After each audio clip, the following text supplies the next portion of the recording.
জাহান্নামের গায়ের মধ্যে ছিটায়া দাও। এবার ফেরেশতারা ওই কুদরতি পানিটা নিয়ে যখন জাহান্নামের গায়ের মধ্যে ছিটায়া দিবে, মুহূর্তের মধ্যে যেই জাহান্নামকে 70,000 শিকল লাগায়া ধরে রাখা যায় না, যায় না।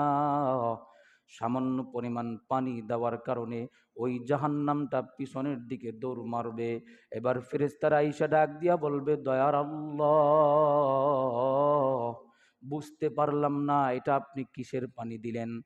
যেই জাহান্নামকে আমরা 70,000 ফেরেশতারা আটকা রাখতে পারি না, জাহান্নাম সামনের দিকে দৌড়ায়, জাহান্নাম সামনের দিকে যায়, কিন্তু আপনি সামান্য পরিমাণ পানি ছিটায় দেওয়ার কারণে জাহান্নাম পিছনের দিকে দৌড়ায়।